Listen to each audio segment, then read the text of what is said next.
Hi everyone, this is Sam with the Wine News in 5. Before I get to global news, a couple bits from us. First and foremost, a huge congratulations to our Australia correspondent Max Allen for being named the 2025 Wine Communicator of the Year by Wine Communicators of Australia. Max previously won this award in 2018. He is the only communicator to ever have won this award twice. This is a massive accomplishment. Congratulations to Max. Next, a reminder to join us on Sunday, November 16th for our 25th anniversary event in London. We'd love it if you'd come drink champagne and English fizz with us. A few days beforehand, on November 13th, Jancis will be hosting a masterclass at Barry Bros and Rudd with some very smart wines to raise funds for the Drinks Trust, a charity supporting people in the drinks trade. You'll find links to both of these events in the transcript of this newscast on our website. You will also find a link to a recording of last week's panel discussion at CIA Copia, where Josh, Jancis, Alder, and I discussed the beginnings of JancisRobinson.com and the current state of the wine industry. In terms of global news, today I'll discuss Trump tariffs and the U.S. Supreme Court, the U.S. government shutdown's effect on the wine industry, vine pull data from California and France, new IWSR data on alcohol consumption, Côtes de Provence bottle weight reductions, research on the importance of old vines, and an auction you should tune into. First up, Trump tariffs and the U.S. Supreme Court. A quick recap.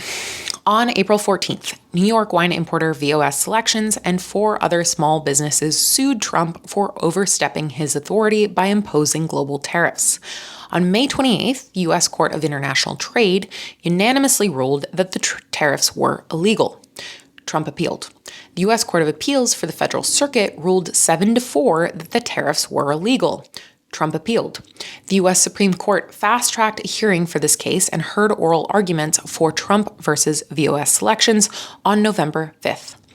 While we don't know when the U.S. Supreme Court will issue a ruling, even Fox News, a site that has been credibly accused of false reporting in favor of Republican politicians, has a subhead saying, "Oral arguments reveal deep skepticism in tariffs."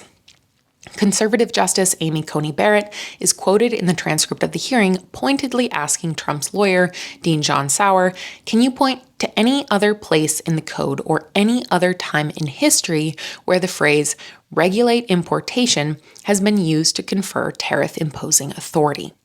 Conservative Justice Neil Gorsuch is quoted saying, "So Congress, as a practical matter, can't get this power to impose tariffs back once it's handed over to the president. It's a one-way ratchet toward the gradual but continual accretion of power in the executive branch and away from people's elected representatives." Chief Justice John Roberts also pushed back on Sauer's arguments. While nothing is clear, our team is watching this case with intense curiosity. Next, the U.S. federal government shutdown's effect on the wine industry. On October 1st, the U.S. government shut down when Democrats and Republicans were unable to reach an agreement to pass a bill funding government services. On November 5th, this became the longest government shutdown on record. This has widespread ramifications, of course, but for the wine industry, it means that the TTB, which approves wine labels and processes permits, has now been closed for over a month. As wine labels must be approved before wine can be bottled or sold by wineries, this is hampering U.S. producers' ability to sell their wines. On to vine pull data in California and France. The wine industry is in a state of global oversupply driven by plummeting consumer demand, and in order to balance this, many producers are removing vines or seeking government aid to do so. On November 5th, the San Francisco Chronicle reported that from October 1st, 2024 to August 1st, 2025, California removed more than 38,000 acres, 15,378 hectares, or 7% of its vineyards. Lodi farmer Aaron Lang told the Chronicle that thousands more acres had been abandoned and would likely be pulled once money allowed. On November 6th, Vitisphere reported that in a survey conducted by France Agrimaire, 37% of growers supported government funding to reduce land under vine. 14% expressed interest in uprooting, depending on eligibility criteria. Those who expressed interest in utilizing this support were asked for an estimated number of hectares they'd want to pull. When totaled, this number came to 34,428 hectares, 85,000 acres.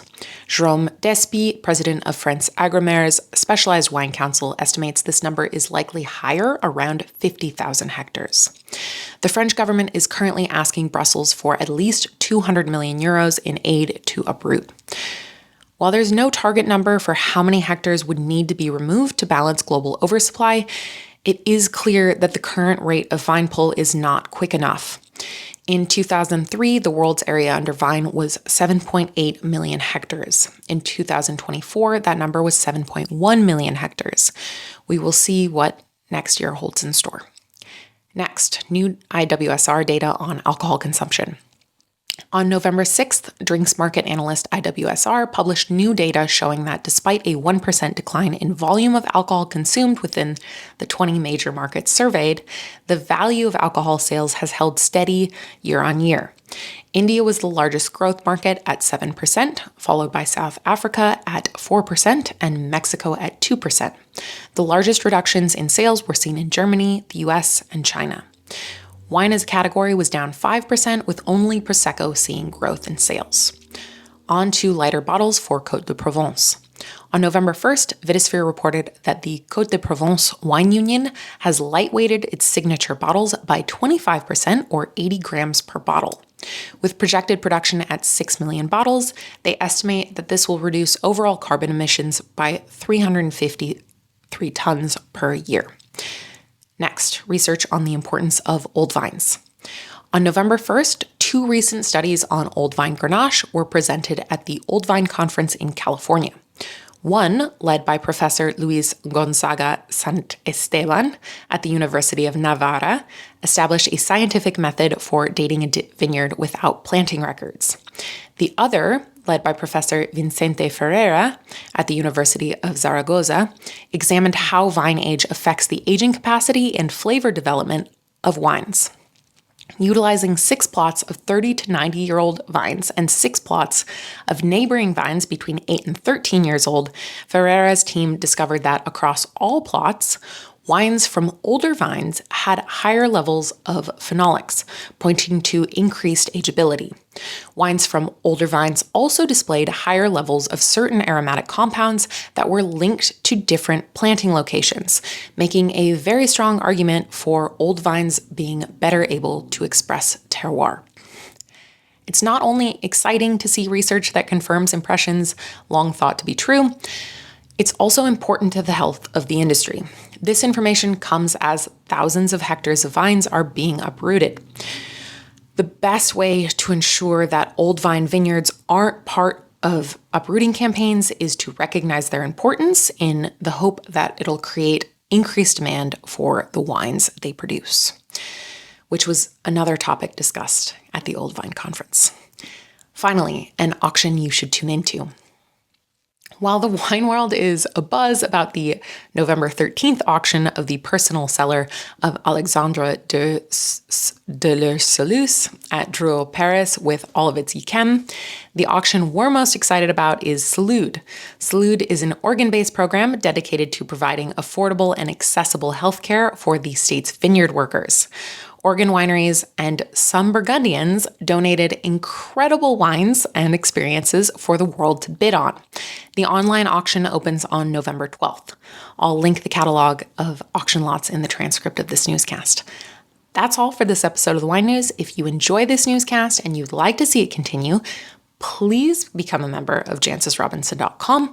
And if you have breaking news in your area, please email me at news@jancesrobinson.com. Thanks.